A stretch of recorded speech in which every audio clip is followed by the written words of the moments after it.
नमस्कार मित्रांनो, तुमचं स्वागत आहे आजच्या आपल्या एका नवीन व्हिडिओमध्ये। तर या व्हिडिओमध्ये आपण सेशन 12 सोडवणार आहोत। त्यानंतर आपल्याला सेशन 12 सोडवायचं आहे। तर सेशन 12 वर आलेला आहोत। त्यानंतर आपल्याला लॅब आवर पहिले सोडून घ्यायचं आहे। तर लॅब आवर मध्ये क्लिक केल्यानंतर आपल्याला पहिले टायपिंगची प्रॅक्टिस सोडवायची आहे। तर टायपिंग प्रॅक्टिसवर क्लिक करा आणि त्यानंतर इथे स्टार्ट एक्झाम वर क्लिक करायचं आहे। त्यानंतर नेक्स्ट वर क्लिक करा आणि यामध्ये तुम्ही काही टाइप केलं तर चालेल। त्यानंतर सेव्ह करा, ओके करायचं आहे। त्यानंतर येस आय एम वर क्लिक करा आणि यामध्ये आपल्याला एंड एक्झाम हे नाव टाकायचं आहे। अशा प्रकारे ओके करा। त्यानंतर आपल्याला सेल पाथ लर्निंग सोडवायचं आहे। त्याच्यावर क्लिक करायचं आहे आणि इथून प्रोसीड वर क्लिक करायचं आहे। तर बघा याच्यातनी 5 क्वेश्चन्स आलेले आहे। तर इथून स्टार्ट करा। पहिला क्वेश्चन्स आहे बघा, पुढीलपैकी कोणते फॉन्टच्या कॅटेगरीमध्ये मोडत नाही म्हटलेलं आहे। तर कोणत्या फॉन्टच्या कॅटेगरीत मोडत नाही बघा याच्यापैकी। तर कॅलिब्री हा फॉन्ट आहे, टाइम्स रोमन हा फॉन्ट आहे, सेंचुरी सुद्धा फॉन्ट आहे। यामधलं वेगळा आहे तो इटॅलिक आहे। तर इटॅलिकवर क्लिक करा। त्यानंतर फॉन्टचा साईज वाढवण्यासाठी आपल्याला फॉन्ट ग्रुपवर क्लिक करावे लागते। तर बरोबर आहे। त्यानंतर फॉन्टचा साईज चेंज करण्याकरिता दिलेल्या इमेजमधून योग्य तो पर्याय निवडा म्हटलेला आहे। तर फॉन्टचा जो साईज आहे तो आपण बघा बी ऑप्शनवर दिलेला आहे। तर इथून आपण साईज वाढवू शकतो। तर याचं उत्तर बी असणार आहे। त्यानंतर नेक्स्ट करा। तुम्ही तुमच्या डॉक्युमेंटमधील टेक्स्टला कलर ॲड करू इच्छिता। हे करण्यासाठी होम टॅबमधील कोणता पर्याय तुम्ही वापराल म्हटलेला आहे। तर शब्दाचा कलर चेंज करण्यासाठी आपल्याला फॉन्ट ग्रुपमध्ये जावं लागेल। तर ते पहिलेच आहे। त्यानंतर नेक्स्ट, तुमच्या टेक्स्टवर बोल्ड पर्याय अप्लाय करण्यासाठी योग्य पर्याय निवडा म्हटलेला आहे। तर आपल्या शब्दाला बोल्ड करण्यासाठी आपल्याला बोल्डवर क्लिक करावं लागेल। तर इथून कलर चेंज केला जाते, इथून स्टाईल चेंज केल्या जाते आणि इथून बघा बी वर दिलेला आहे। तर सी आहे आपला ऑप्शन्स। इथून आपण बोल्ड करू शकतो शब्दाला। तर सीवर क्लिक करायचं आहे आणि त्यानंतर आपले पूर्ण झालेले आहे। तर येसवर क्लिक करा आणि गो टू होमवर क्लिक करायचं आहे। त्यानंतर आपल्याला नॉलेज चेक सोडवायचा आहे। तर नॉलेज चेकवर क्लिक करा आणि इथून स्टार्ट एक्झामवर क्लिक करायचं आहे। पहिला क्वेश्चन्स आहे बघा नॉलेज चेकचा, www.office.com वरून घेतलेली टेम्पलेट एडिट करण्याकरिता तिथे तुम्हाला कुठला पर्याय आढळेल म्हटलेला आहे।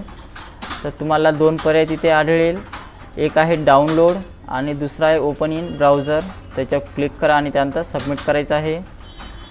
जेव्हा तुम्ही MS वर्डमध्ये कोणतीही एलिमेंट ऑनलाईन एडिट करत असता तेव्हा केलेले बदल आपोआपच रिकामी जागा होतात म्हटलेलं आहे। तर याचं उत्तर सेव्ह आहे। कूपन डिझाईन करण्याकरता MS वर्ड वगळता अन्य कुठला प्लॅटफॉर्म असू शकते ते ओळखायचं आहे। तर याच्यामधलं फ्रीपिक आहे आणि कॅनवा आहे। कोणत्या टॅबखाली तुम्हाला फॉन्ट कलर पर्याय मिळेल म्हटलेलं आहे। तर ते होममध्ये असते। तर होम हा ऑप्शन असणार आहे। यापैकी कोणती कूपन्स आहेत ते ओळखायचे आहे। तर बघा याच्यातलं कूपन्स आपले पहिलं आहे आणि त्यानंतर 3 नंबरचं आहे आणि त्यानंतर सबमिट करा। पूर्ण झालेलं आहे आपलं नॉलेज चेक आणि त्यामध्ये एंड एक्झाम टाकून आपल्याला कन्फर्म करायचं आहे। तर बघा आपल्याला पूर्ण मार्क मिळालेले आहे। त्यानंतर आपल्याला गाइडेड डू इट युअरसेल्फ सोडवायचं आहे। तर त्याच्यावर क्लिक करा आणि त्यानंतर स्टार्ट एक्झामवर क्लिक करायचं आहे। पहिला क्वेश्चन्स यामध्ये आलेला आहे।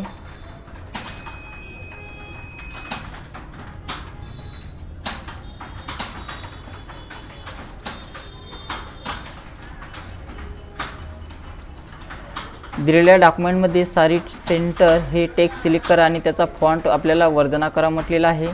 तर इथं स्टेप्स दिलेले आहेत। या स्टेपचा वापर करून ते करायचं आहे आपल्याला। तर सगळ्यात पहिले साडी सेंटर हे नाव सिलेक्शन करायचं आहे। सिलेक्शन करा।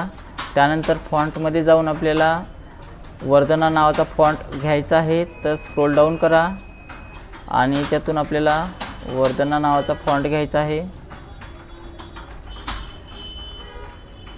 फॉन्ट घेतलेला आहे आणि त्यानंतर आपलं उत्तर सबमिट करायचं आहे।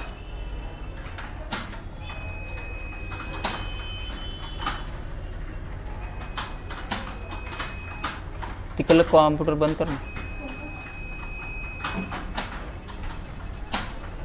त्यानंतर बघा दिलेल्या डॉक्युमेंटमध्ये फोन नंबर हे टेक्स्ट सिलेक्ट करा म्हणते आणि ते अनबोल्ड करण्यासाठी होम टॅबमध्ये जायचं आहे आणि फॉन्ट ग्रुप वापरून आपल्याला त्याला बोल्डचा वापर करायचा आहे. तर बघा अनबोल्ड करायचं आहे त्याला.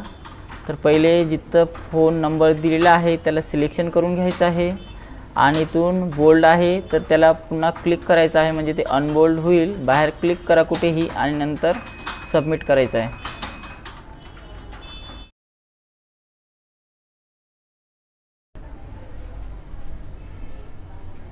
त्यानंतरचा क्वेश्चन्स पहा. दिलेल्या डॉक्युमेंटमध्ये general feedback form text select करा म्हणते आणि त्याला लेफ्ट अलाइन करण्यासाठी या स्टेपचा वापर करायचा आहे. तर बघा याच्यातनी होम टॅबमध्ये जाऊन करायचं आहे म्हटलेलं आहे. तर पहिले ज्या शब्दाला करायचं असेल त्या शब्दाला पहिले सिलेक्शन करून घ्या. त्यानंतर होम टॅबमध्ये जायचं आहे. त्यानंतर पॅराग्राफ ग्रुप म्हटलेला आहे तर पॅराग्राफच्या ग्रुपमध्ये जायचं आहे आणि ज्यातून आपल्याला लेफ्ट अलाइन घ्यायचे आहे. तर इथून लेफ्ट अलाइन करा आणि त्यानंतर सबमिट करायचं आहे.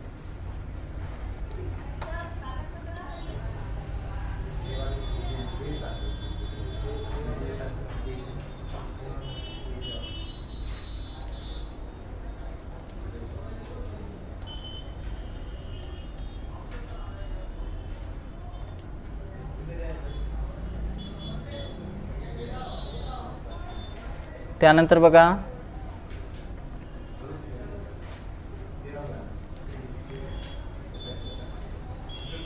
दिलेल्या डॉक्युमेंटच्या बॉडीमधील रिअल रिकॉन हार्डवेअर स्टोअर हे टेक्स्ट सिलेक्ट करा म्हणते आणि त्याचा फॉन्ट साईज 16 करण्यासाठी होम टॅबमध्ये जाऊन फॉन्ट ग्रुपमध्ये जाऊन आपल्याला फॉन्ट साईज त्याचा चेंज करायचा आहे. तर स्टेप्स दिलेले आहे. तर ज्या शब्दाचा आपल्याला साईज चेंज करायचा आहे त्या शब्दाला सिलेक्शन करून घ्या. त्यानंतर इथे साईजमध्ये जायचं आहे आणि साईजमध्ये जाऊन आपल्याला 16 साईज करायची आहे. तर 16 साईज करा आणि नंतर आपलं उत्तर सबमिट करायचं आहे. तर अशा प्रकारे आपलं डू इट युअर सेल्फ सोडवून झालेलं आहे. त्यानंतर येस आय एमवर क्लिक करा आणि एंड एक्झाम आपल्याला हे नाव याच्यातनी कॉपी करून टाकायचं आहे आणि ते स्टार्टवर क्लिक करायचं आहे. त्यानंतर नेक्स्ट करा. तर बघा आपल्याला याच्यातनी आता 1 मिनिटाचा टायमिंग दिलेला आहे. तर 1 मिनिटाचा टायमिंग होईपर्यंत आपल्याला वेट करावं लागेल. तेव्हा इथे सबमिटचं बटन ॲक्टिवेट होईल.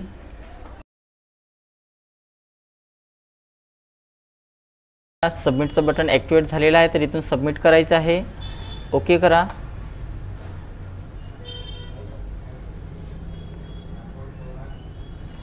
सबमिट केल्यानंतर बघा आपल्याला इथे अशा प्रकारे समोर घ्यायचं आहे आणि त्यानंतर नेक्स्ट करा. आणि यामध्ये आपल्याला एखादी कोणतीही टेक्स्ट फाईल कॉपी अपलोड करायची आहे. तर यातनी चूज फाईलवर क्लिक करा. टेक्स्ट फाईल अशा प्रकारे एखादी बनवून ठेवा किंवा नसेल बनवता येत तर इथे कुठेही राईट क्लिक करा. टेक्स्ट फाईल घेण्यासाठी न्यूमध्ये जायचं आहे आणि इथून टेक्स्ट डॉक्युमेंट घ्यायचा आहे. तर बघा याला तुम्ही ABC कोणत्याही प्रकारचं नाव देऊ शकता. तर यालाच घ्यायचं आहे आणि ओपन करा आणि त्याला इथून सेव्ह करायचं आहे. तर बघा आपलं प्रोसेस फोलिओ झालेला आहे. याला काही मार्क वगैरे नसतात.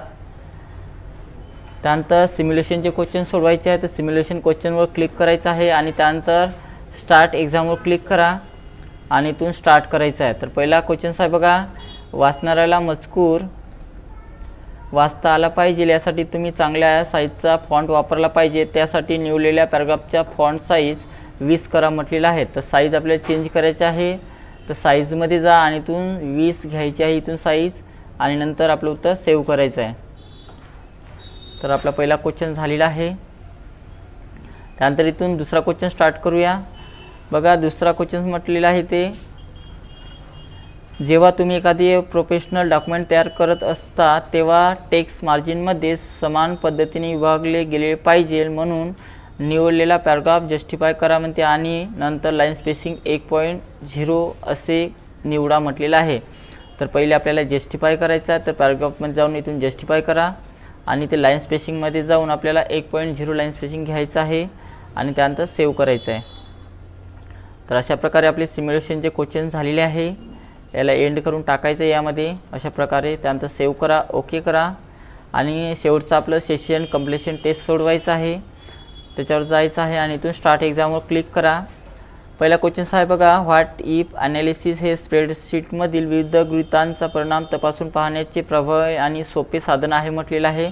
तर बरोबर आहे. रिकामी जागा व्यतिरिक्त मायक्रोसॉफ्ट एक्सेलमध्ये पुढील सामान्य फीचर उपलब्ध असतात. तर याचं उत्तर टेबल ऑफ कंटेंट्स आहे.